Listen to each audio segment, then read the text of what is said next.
Hi everybody, it's Gail from Gail's Bookish Things. I thought I would stop in today and give you a little update on 3 of my currently in use pens. The first one I am kind of excited to tell you about and kind of laughing at myself a little bit about is this Jinhao X159. I was drawn to this pen when I saw other videos of it because it has this nice large nib. This is a number 8 size nib. Let's see if we can get it without glare. Yeah, a little bit hard to show that. But it really is quite big, and I do love the look of a large nib. It's a very chunky pen too. But let me back up a minute. I was drawn to the large nib, and I just heard good things about it, that it wrote really well, that it was smooth, and the thing is, it's so inexpensive too. But I resisted buying a Jinhao pen because I kind of balk at the idea of companies making a really cheap version of fountain pens that other companies have already made. I don't even know if that's the case in this, but I'm just like, I'm not going to buy a cheap pen. I mean, when I say cheap, I mean like really cheap, like under $20. I think this was about 14. Anyway, something in me just didn't want to go this pen route. But I was looking through Amazon or checking an order or something, and this popped up. Do you know what got me on this? Do you know what made me take the plunge?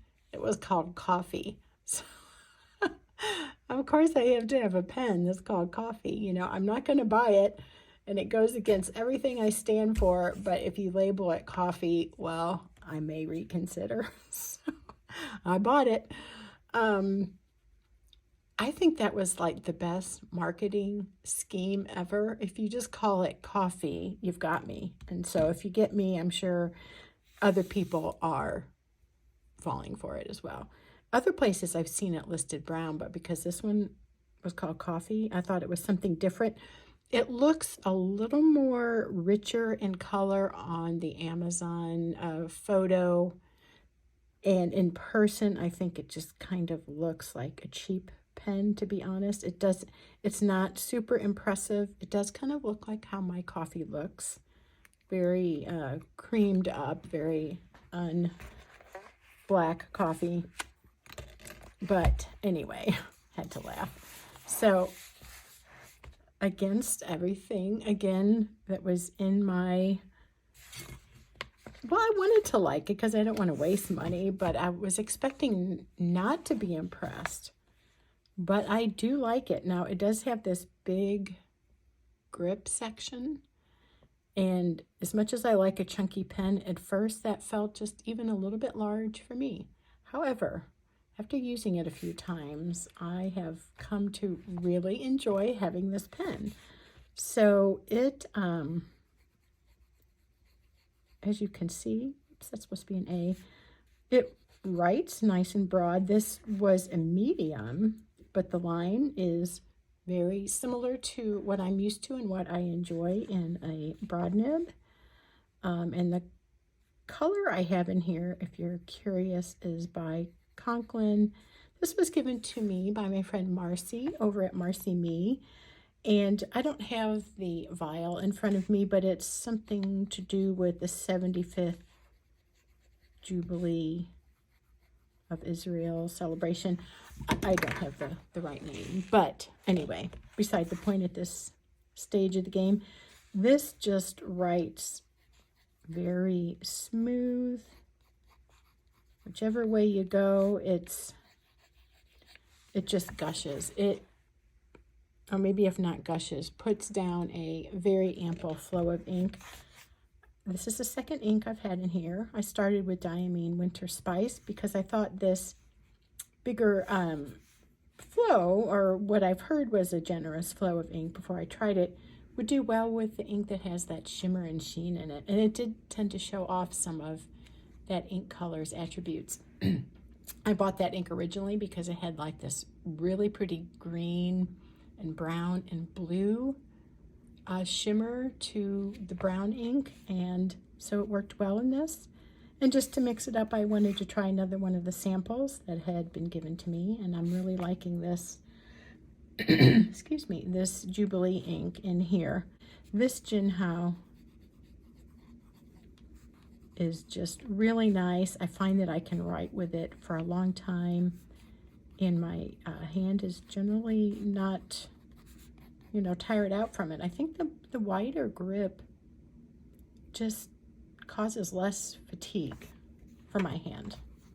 Anyway, so there is a funny little review of a pen I reluctantly bought, but I'm happy that I did. Again, it's not a great beauty. Maybe this color just shows off the less quality acrylic. I mean, it just feels like a plastic pen. That's not impressive. The color's kind of fun, but I do love how it writes. And I think maybe the black or maybe one of the reddish tone ones I've seen might look a little more like a pricier pen. This doesn't, but I'm very happy with it. I've been enjoying it. The other thing I wanted just to address was this Platinum Preppy, which I was kind of excited to get because I wanted to have it's a cheap pen, $6-ish, but I wanted to have something that I could use for just goofing around with little sketches or drawings. And when this is writing, it writes fine. It writes okay, it writes decently.